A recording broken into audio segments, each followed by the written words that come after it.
Grèce, baie d'Elefsina, dans les environs du Pirée. Constellation, Hélénis, Olympia, Nordic Express. Paquebots, ferries ou cargos, ils sont là, dans ce lieu de transit, à espérer des jours meilleurs ou tout simplement attendre la fin, après avoir parcouru toutes les mers du globe.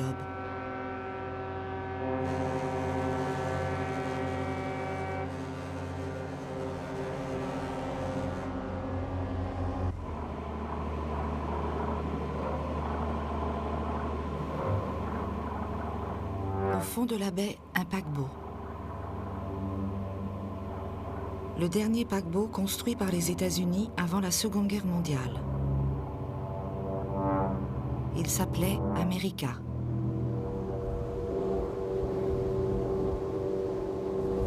Que s'est-il passé depuis son lancement jusqu'à aujourd'hui, abandonné dans cette eau saumâtre et attaqué par la rouille? C'est toute une histoire.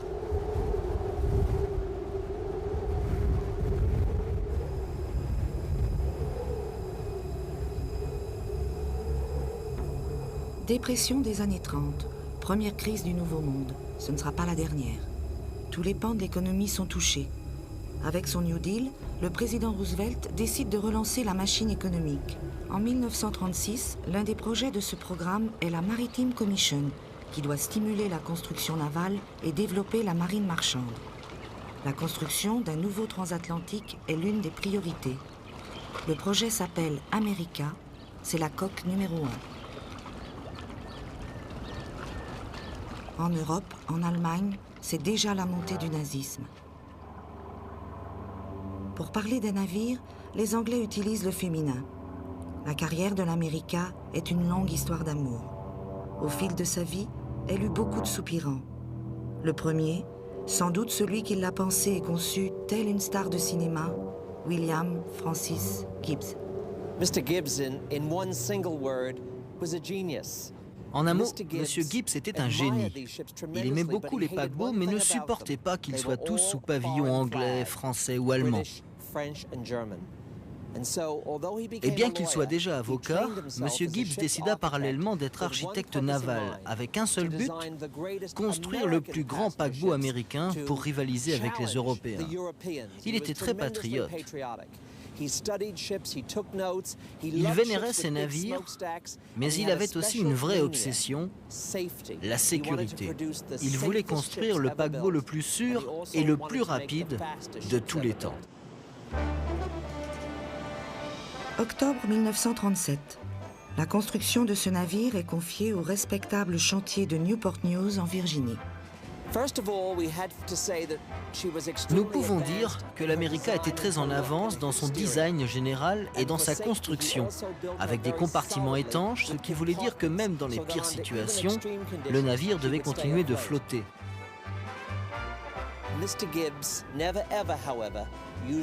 Gibbs n'utilisera jamais le mot insubmersible. À cause du naufrage du Titanic, souvenez-vous, c'était un peu tenter le diable de prononcer ce mot-là. Mais dans les faits, quand l'America sera terminée pendant l'été 40, ce sera le paquebot le plus sûr du moment. Avec l'utilisation de nouvelles techniques, comme la préfabrication des éléments et la soudure à l'arc, la coque est finie en 12 mois.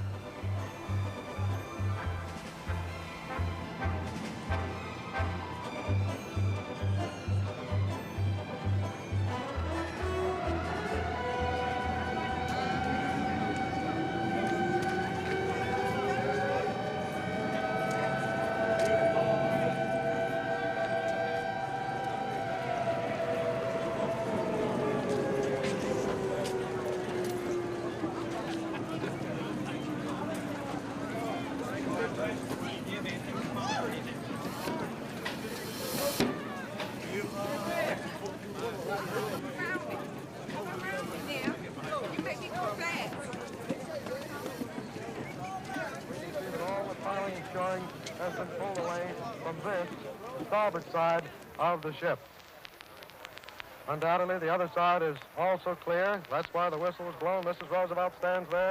C'est la femme du président, Eleanor Roosevelt, qui vient baptiser le futur paquebot.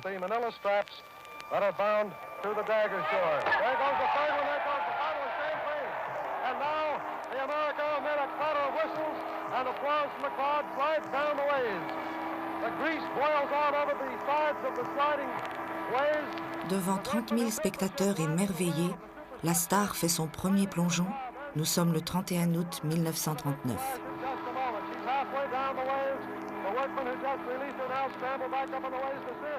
Le président Roosevelt avait dit « Le lancement de l'America sera l'un des événements les plus importants de l'année ». Mais le 1er septembre 1939, Hitler envahit la Pologne.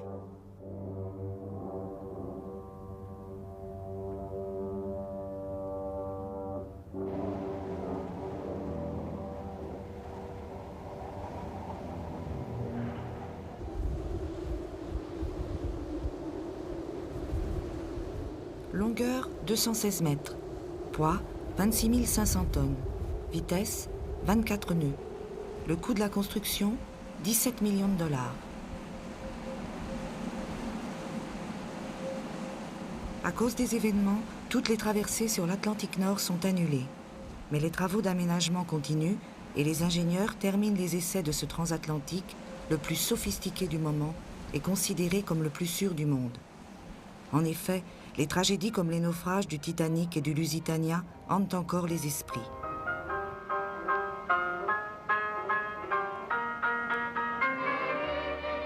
L'America va-t-elle devenir un paquebot fantôme ?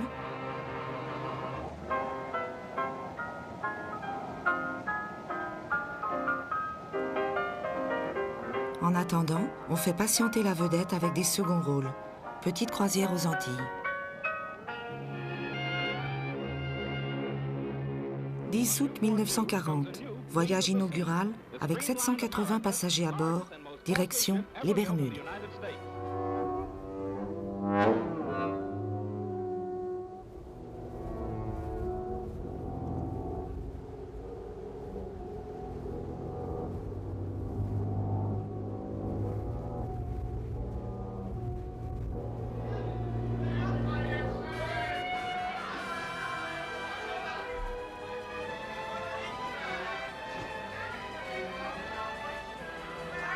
Hiver 41, les petites croisières aux Caraïbes et en Californie s'essoufflent, surtout par manque de passagers. L'Europe tout entière est maintenant déchirée par la guerre. Il faut changer de décor.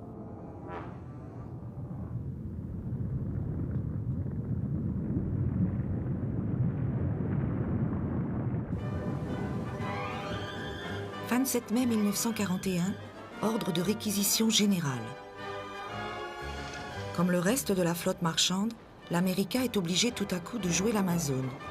Pour des raisons de sécurité, elle est rebaptisée USS West Point et habillée d'une peinture de camouflage, elle préfère porter le voile et prendre le surnom de Grey Ghost, le fantôme gris.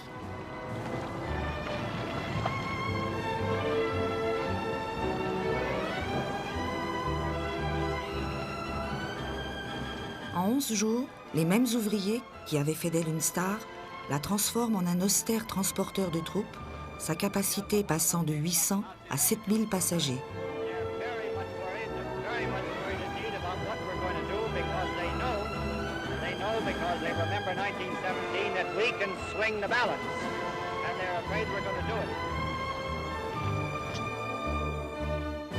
« 15 juin 1941, un équipage de la Navy prend le commandement. Jeune engagé volontaire, Edward Gonotowski avait 18 ans lorsqu'il monte à bord.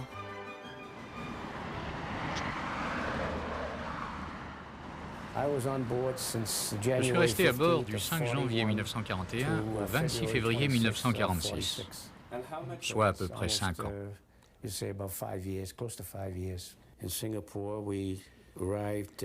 À Singapour, nous sommes arrivés pour débarquer des soldats. À ce moment-là, c'était des troupes anglaises et canadiennes. À la tombée de la nuit, les avions ennemis ont bombardé la ville et le port de Singapour. La situation est devenue critique. Tout le monde paniquait. La population essayait de fuir en embarquant sur les bateaux. Nous chargions les civils dans des filets pour aller plus vite. On a essayé de sauver tous les hommes et femmes qui se trouvaient sur les quais. Et puis le commandant a ordonné d'appareiller sur le champ. Nous avons coupé les amarres avec des haches et fui Singapour avec 2 autres transporteurs, le Wakefield et le Washington. Premier avant-goût de la guerre.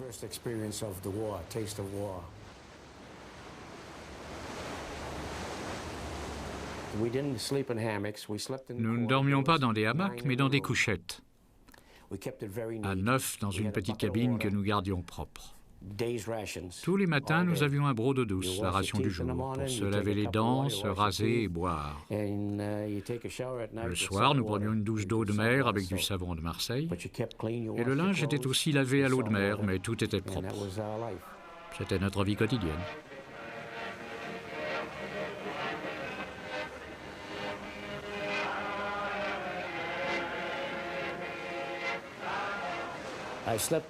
Je dormais là parce que j'étais attaché à la batterie de canon de 15 mm qui se trouvait juste au-dessus. Et mon poste de travail était là, dans la salle des machines. À partir de janvier 1942, l'US West Point va parcourir toutes les mers du globe et toucher les principaux ports. Melbourne, Bombay, Rio, Honolulu, Marseille, accomplissant dignement son devoir de transporteur et ravitailleur de troupes, contre vents et marées. Le mauvais temps, quelquefois, c'était vraiment terrible, mais nous, les marins, on accusait le coup. Il y avait beaucoup de soldats et de prisonniers qui avaient le mal de mer, mais il n'y a rien à faire contre ça. Pour un navire de cette taille, il roulait et tanguait pas mal. Le pire, c'était les tempêtes de l'Atlantique Nord.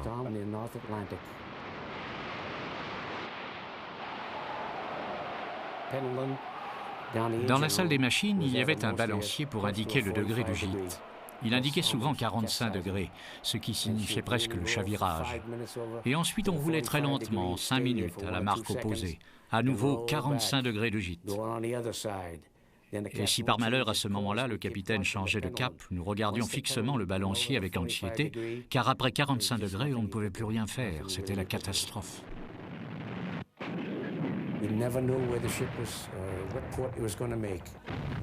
On ne savait jamais où on allait. On essayait de se repérer avec le soleil. S'il se couchait sur l'arrière du navire, nous allions vers la Chine ou Singapour. C'était nos seules informations. On embêtait aussi les officiers. Donnez-nous la latitude, la longitude, mais tout était secret. Et en plus, le bateau faisait des zigzags, changeant de cap toutes les 10 minutes pour se débarrasser des sous-marins ennemis.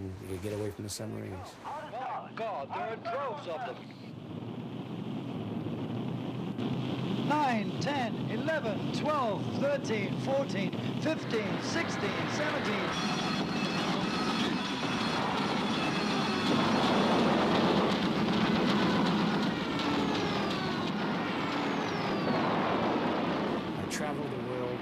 J'ai fait le tour du monde plusieurs fois, navigué presque 700 000 kilomètres, transporté plus de 480 000 soldats. Ça, c'est le jour où nous revenons à New York, à l'HT 42. C'est l'un des plus beaux jours de ma vie.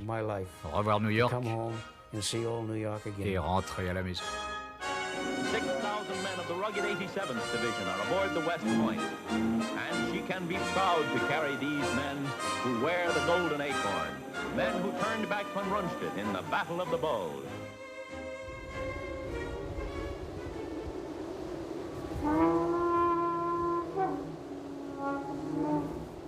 Seul, sans escorte, pendant 145 missions, zigzagant sous les bombes japonaises et défiant les torpilles des sous-marins allemands, l'US West Point fut l'un des transporteurs de troupes les plus glorieux de ces années de guerre et aurait pu se reposer sur ses lauriers.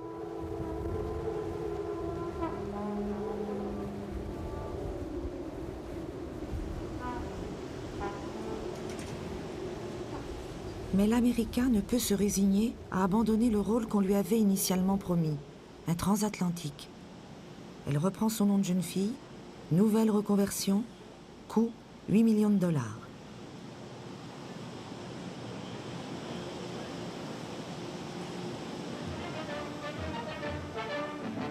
Today, gleaming in her new peacetime dress, the great ship has been virtually rebuilt, an $8 million job. She's beautiful, too, with simplicity the decorative keynote.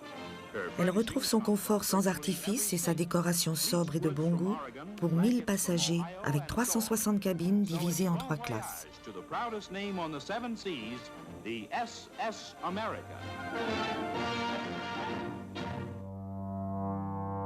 Et pour la première fois sur un paquebot américain, des fresques et décorations de peintres contemporains.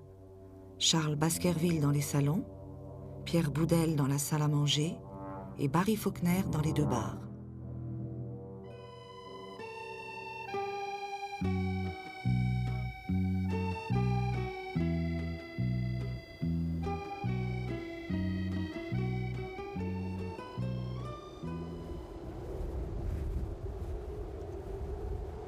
Certains marins aimeraient mourir en mer. Ils ont la hantise de se retirer sur terre et raconter leurs souvenirs. Quelle retraite possible pour un navire, pour un paquebot? La ferraille? Le naufrage? Abandonné, l'América est seul. Tous les marins qui ont été à son bord ont disparu. Il semble l'avoir oublié. Mais se souvient-on des premières amours? Bien sûr que je me souviens de l'América. C'était en hiver, décembre 1946, première traversée de l'après-guerre et j'étais simple officier de navigation. Ce paquebot était très bien organisé et nous n'avons eu aucun problème. Finalement, un bateau comme les autres.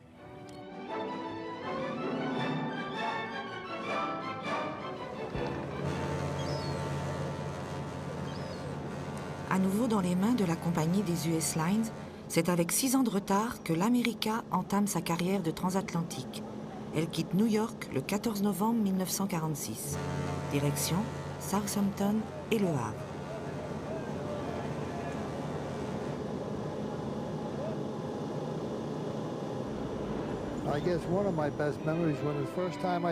Je crois bien que l'un de mes meilleurs souvenirs, c'est lorsque j'ai pris pour la première fois le commandement de l'América. C'était une étape importante dans ma carrière et j'en étais vraiment très fier. Ce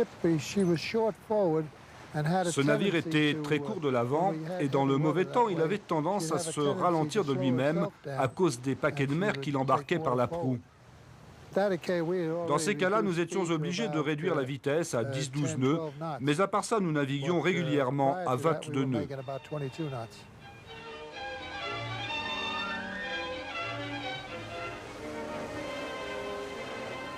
À partir de 1946, l'América va prendre son rythme de croisière avec environ 15 à 18 allers-retours par an, une moyenne de 4 jours et 20 heures pour chaque traversée, forte de ses 2 turbines à vapeur développant 34 000 chevaux, 2 arbres d'hélice tournant à 128 tours minute, comme un métronome, ou presque.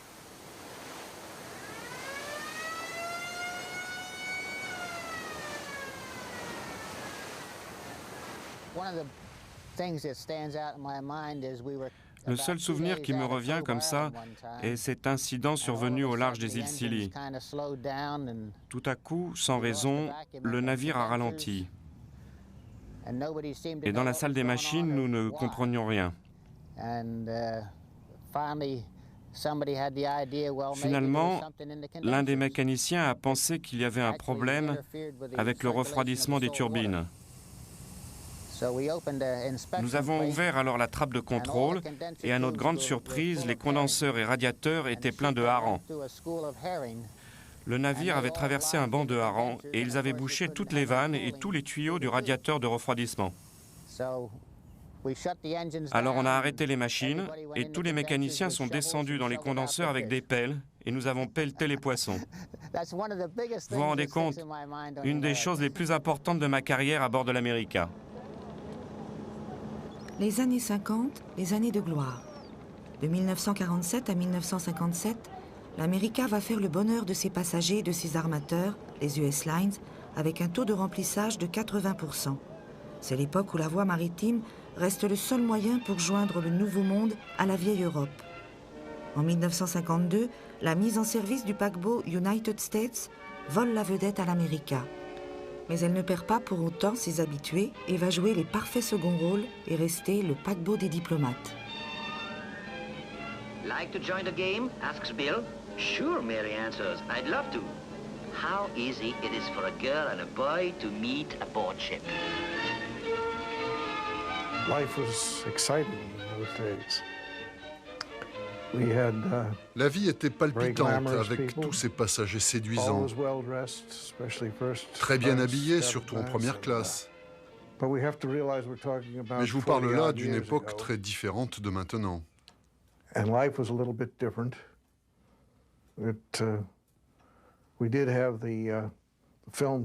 Nous avions bien sûr les vedettes de cinéma, les personnalités importantes, mais elles n'étaient pas autant sollicitées que maintenant par les médias, les admirateurs. C'étaient des passagers comme les autres. Il y avait toujours des petites intrigues amoureuses, et nous pouvions être au courant de différentes manières.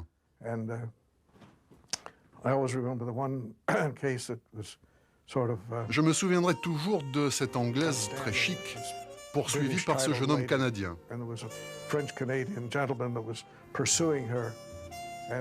Et le jour où il a obtenu ce qu'il voulait, il en a fait part à tout le monde sur le bateau. Elle était furieuse, elle ne lui a plus jamais adressé la parole. Mais tout était très différent et les idylles se devaient de rester secrètes.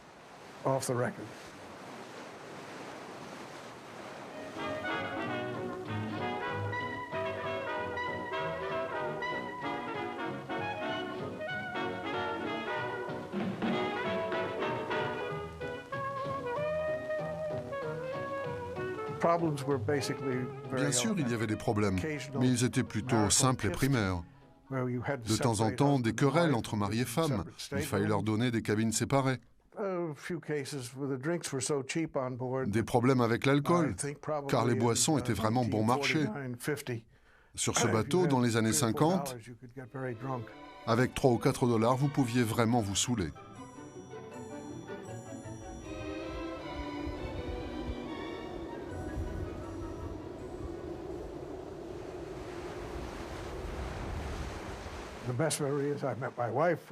Mon meilleur souvenir, eh bien, j'ai rencontré ma femme à bord. Mais à part ça, quand vous aviez entre 20 et 30 ans, c'était le bon temps avec ce travail prestigieux. C'était beaucoup de plaisir.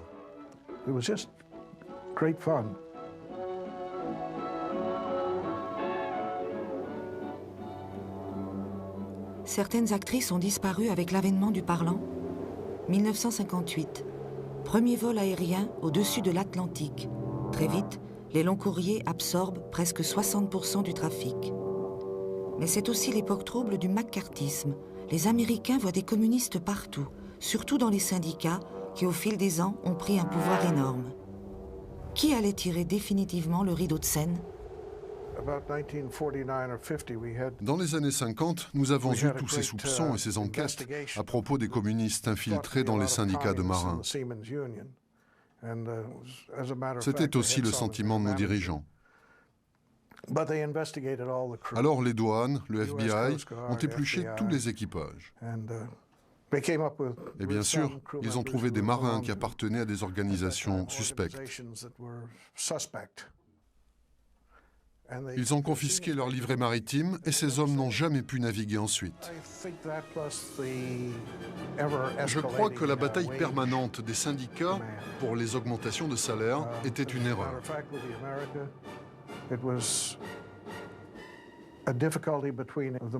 En fait, sur l'America, c'est une stupide altercation entre un mécanicien et un officier ingénieur qui a provoqué le lockout et la compagnie a décidé de vendre le navire.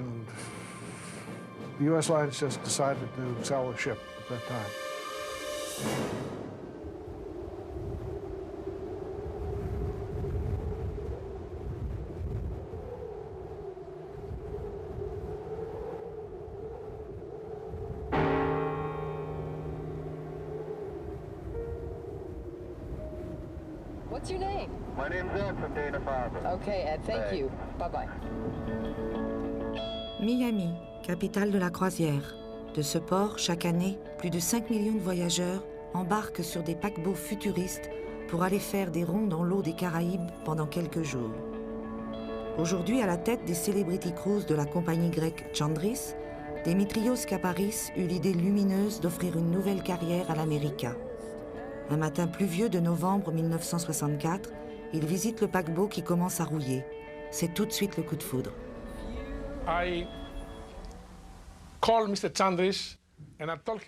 J'ai téléphoné à M.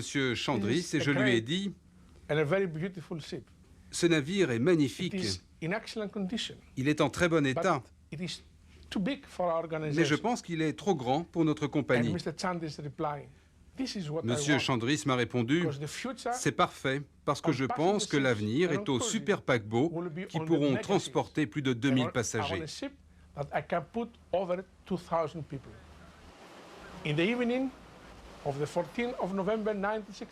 Le soir du 14 novembre 1964, nous avons acheté l'America pour 6,5 millions de dollars.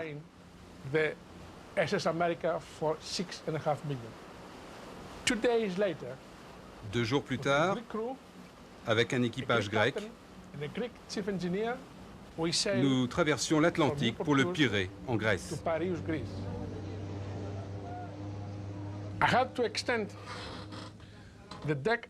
En prolongeant le pont arrière et en utilisant tous les entreponts qui étaient des cales réfrigérées, j'ai pu construire 365 nouvelles cabines et arriver ainsi à une capacité de 2446 passagers.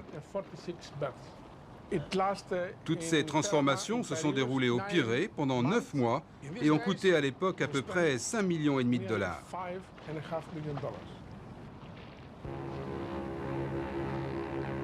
L'idée était simple, encore fallait-il y penser.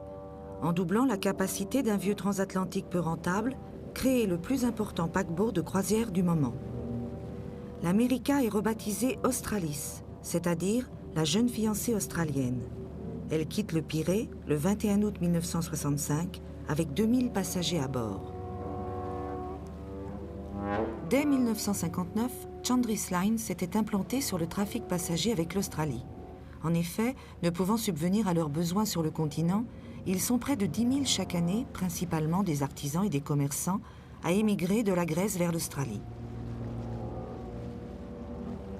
Le navire est donc très vite surbooké, avec des conditions d'hébergement au standing limité.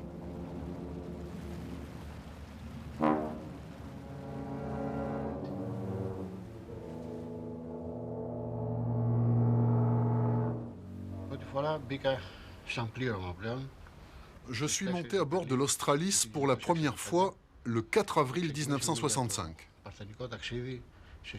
Et je suis parti pour le premier voyage comme chef comptable du bord le 20 août.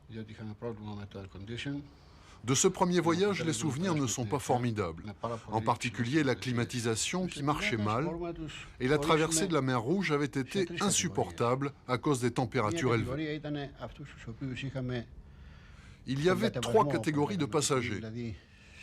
Pendant la descente, comme nous disions, c'est-à-dire le voyage de l'Europe vers l'Australie, la majorité des passagers étaient des immigrés.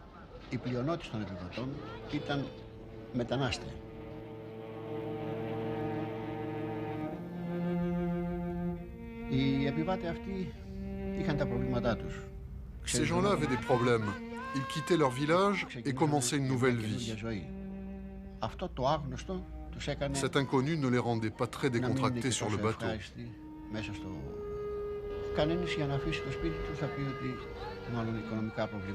Obligés de quitter leur pays pour des raisons économiques, ils en voulaient un peu à tout le monde. Et nous nous efforcions d'être agréables avec eux. Nous étions tellement occupés à bord, avec très peu de congés, que je ne pouvais pas assister au baptême de ma fille. Alors, je l'ai amenée avec ma femme à Sydney et nous l'avons baptisée à bord pendant l'escale. Ça reste mon plus beau souvenir.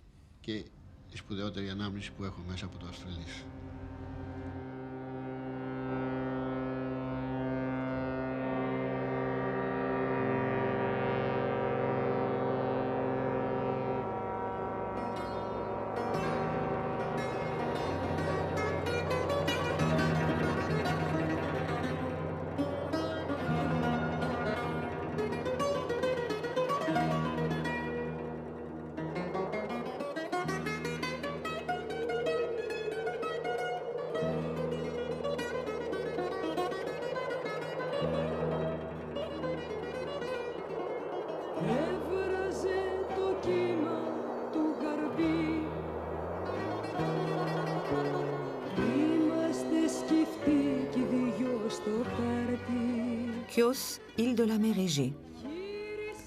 Les Livanos, les Tchandris, tous les grands armateurs sont partis de cette île à la fin du 19e siècle pour aller conquérir le monde. C'est aussi la mer des marins, car depuis des décennies, elle fournit l'essentiel de la marine marchande grecque.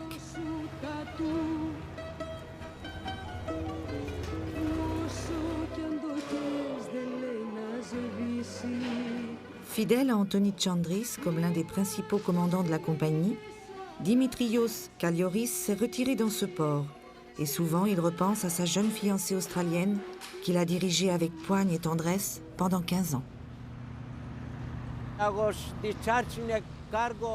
J'étais à Southampton en train de décharger du pétrole. Comme c'était un nouveau cargo, il y avait une réception à bord avec des invités de la famille Chandris. Tout d'un coup, nous avons entendu une énorme sirène, quelque chose de très fort et très grave. Nous sommes sortis et avons vu l'America.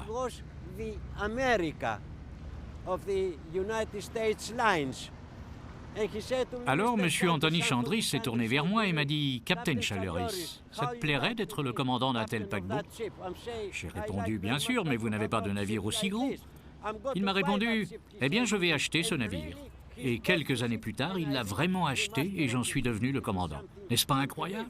C'est une histoire vraie.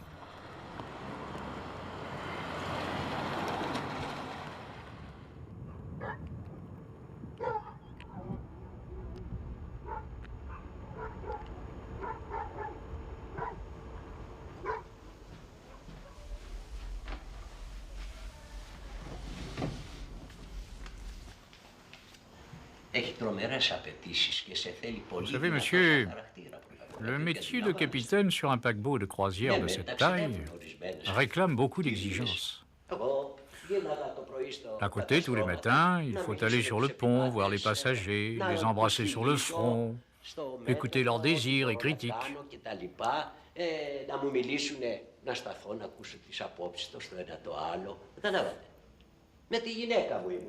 J'étais souvent avec ma femme et nous marchions ensemble.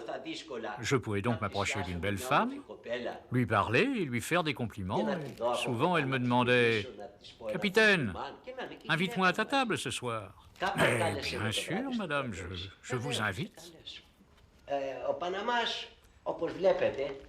D'autre part, il y avait le canal de Panama, par exemple. C'était très juste à cause de la taille de ce navire. Dans les écluses, il ne restait qu'une petite marge de 1 mètre au plus de chaque côté.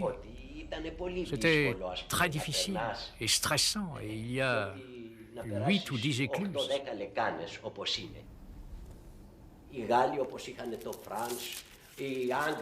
Les Français avaient le France, les Anglais avaient leur Queen, Queen Elizabeth et Queen Mary. Les Italiens travaillaient beaucoup sur les paquebots parce qu'ils étaient excellents pour le service dans les restaurants. Et moi je pensais, mais que faisons-nous, nous les Grecs?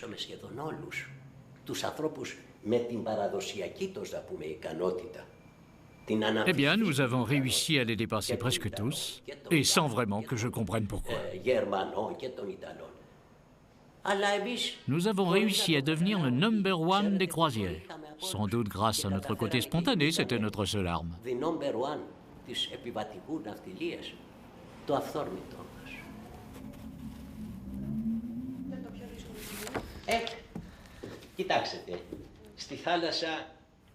Vous savez, monsieur, sur l'eau, on n'a pas encore trouvé celui qui pourrait maîtriser la mer. Naviguer demande toujours de l'attention et de la prudence. Sur la mer, il y a toujours des dangers. Et personne n'a encore osé jouer avec elle. Tu dois toujours t'en méfier.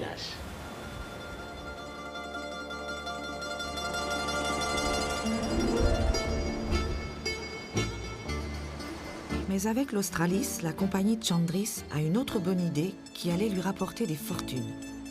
En allant vers l'Australie via le canal de Suez, puis après la guerre des 6 jours en 1967 via le cap de Bonne-Espérance, au lieu de revenir plus ou moins vite par le même chemin, le paquebot retourne en Europe via le Pacifique et le canal de Panama en proposant des croisières modulables et bon marché.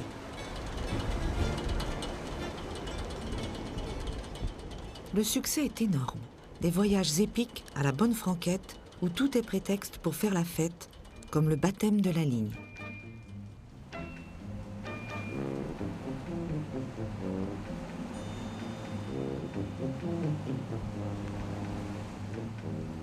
Il s'agit d'une cérémonie aux résonances païennes pour baptiser les marins ou passagers qui franchissent l'équateur pour la première fois de leur vie. Les membres d'équipage, sous divers déguisements comme Neptune ou Amphitrite, font passer toutes sortes d'épreuves burlesques conformément à la tradition.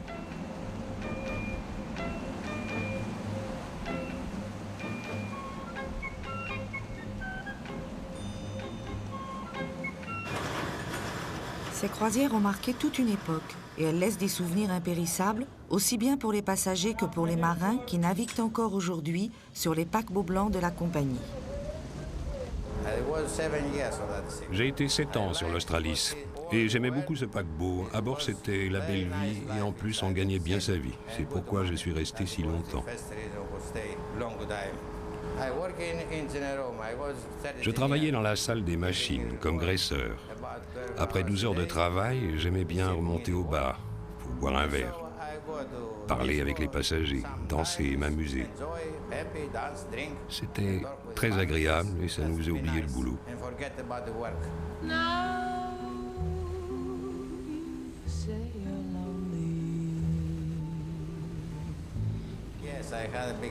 Oui, j'ai eu une grande histoire d'amour avec une très belle fille de Nouvelle-Zélande. Mais quand elle est arrivée en Angleterre pour y travailler, au bout de 6 mois, elle a rencontré un jeune homme très riche. Et elle m'a oublié. C'est tout. Bien sûr que j'ai été très triste pendant plus d'1 an. Mais après, moi aussi, je l'ai oublié.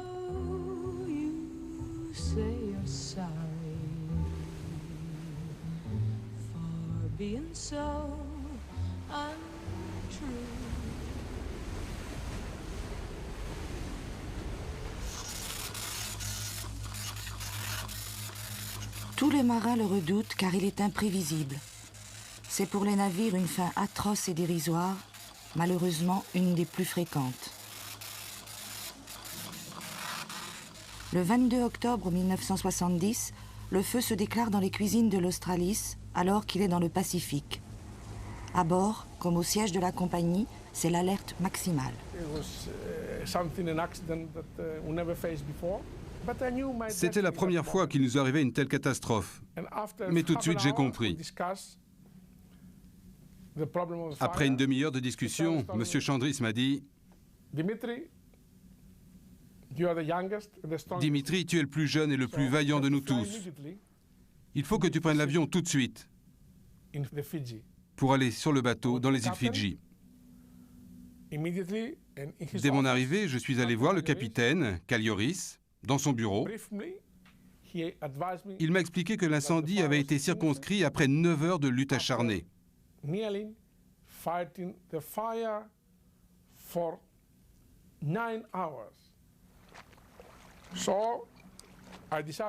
Ensuite, je suis allé moi-même estimer les dégâts de 8 heures du soir à 3 heures du matin.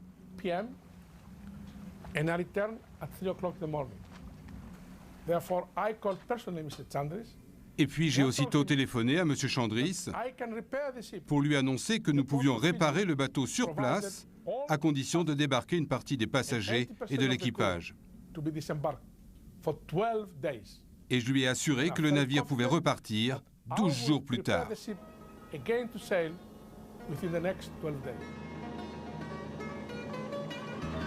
L'Australis, ex-America, avait eu chaud. Une nouvelle fois sauvée par l'un de ses plus fervents admirateurs. Mais en 1977, la compagnie perd le contrat qui la lie au gouvernement australien et avec le premier choc pétrolier, l'Australis n'est plus rentable.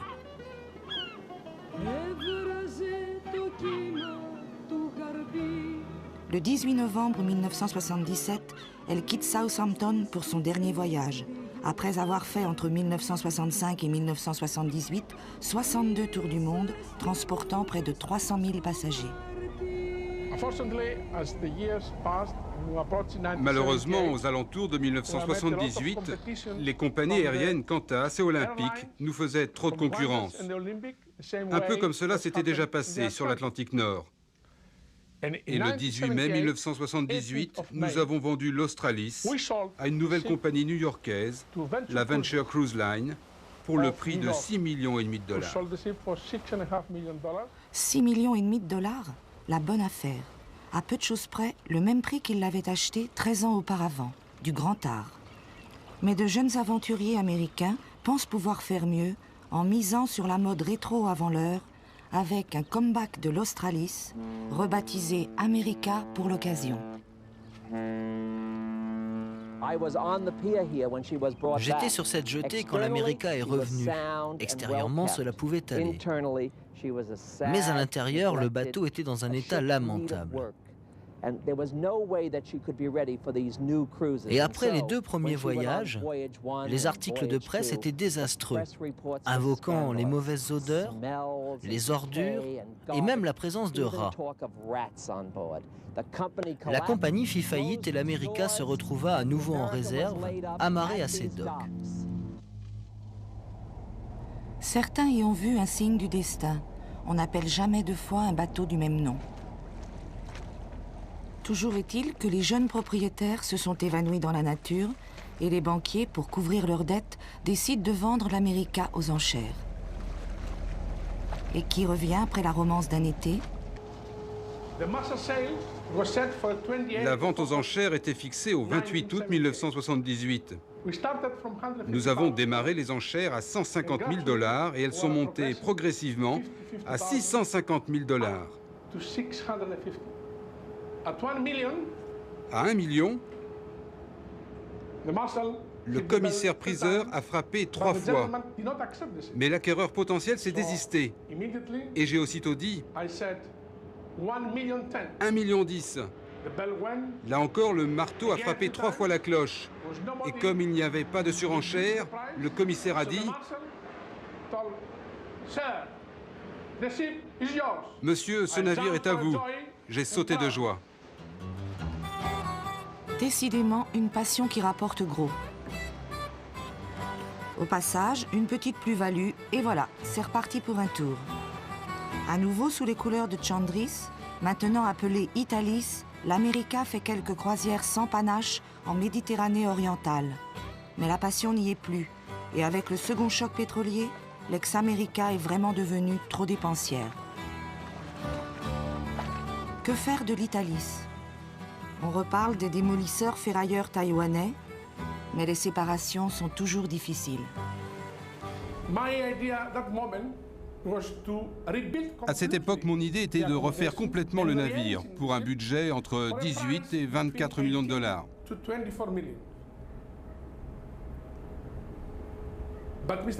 Mais mon patron, M. Chandris, a trouvé l'opération trop onéreuse. C'est dommage, j'ai beaucoup d'estime pour M. Chandris. Mais je pense que c'était une erreur, car à cette époque, nous aurions dû revenir ici, à Miami, pour nous lancer, avant tout le monde, dans le marché des croisières.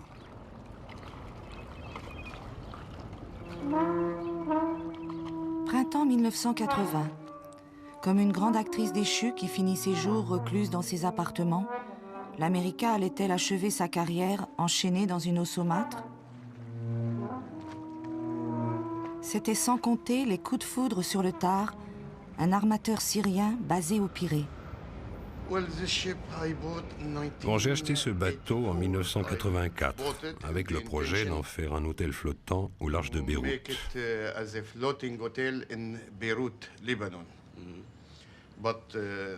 Mais, comme moi, vous connaissez l'histoire, très décourageante. Et à certains moments, avec la guerre, s'il avait été amarré là-bas, je l'aurais tout simplement perdu. Nous avons eu des propositions pour le transformer en prison au large de New York sur l'Hudson River.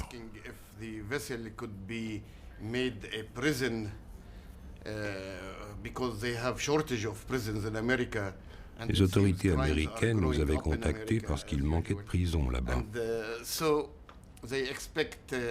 Les crimes sont toujours en augmentation, comme d'habitude aux États-Unis. Bon, mais pour moi, c'était honteux de le vendre pour en faire une prison. Car ce luxueux paquebot avait été la gloire des États-Unis dans les années 40.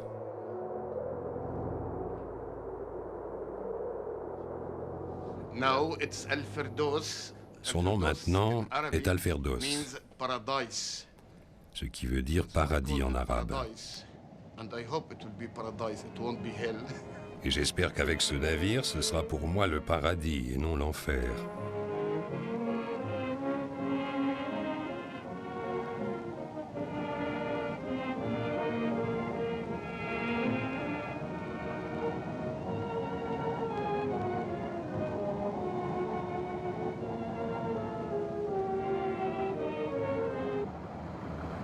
En fait de paradis, ce fut plutôt l'enfer.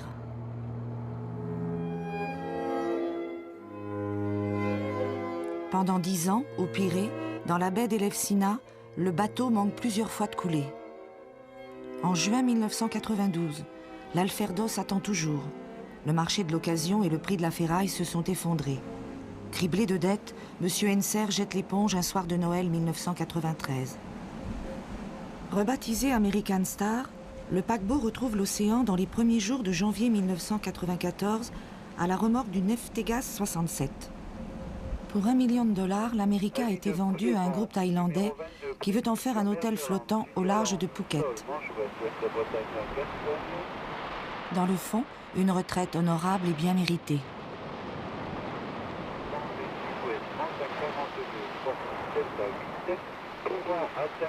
Le soir du 17 janvier, une terrible tempête se forme dans le golfe de Gascogne.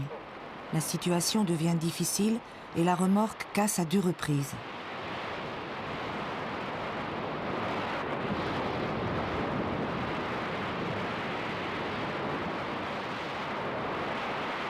À la tombée de la nuit, le remorqueur perd l'épave qui dérive au milieu des flots en furie, sans moyens, abandonnée à elle-même.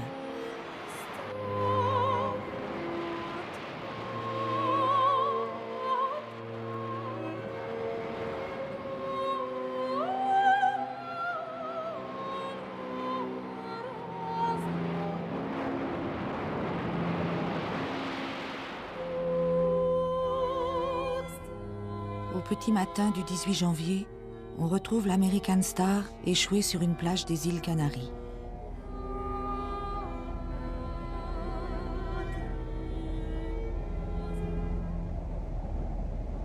Mais ce n'est pas fini. Une dernière bataille s'engage entre les propriétaires, les assureurs et les démolisseurs qui marchandent le prix de l'épave.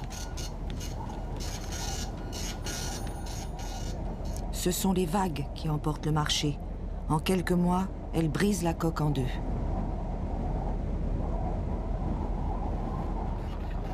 Le 6 juillet 1994, le verdict tombe. Quelques lignes dans le Lloyd's List, le quotidien maritime anglais, quelques lignes pour annoncer la fin, comme dans le carnet d'un journal de province. L'American Star est déclarée perte totale, ce qui veut dire qu'elle restera là ad vitam aeternam. Cet avis tient lieu de faire part. Ni fleurs, ni couronne, seulement quelques chants de marins pour oublier. On the 4th day of August. Mais dans le fond, un naufrage, n'est-ce pas la fin la plus noble et naturelle pour un paquebot de la trempe de l'América ?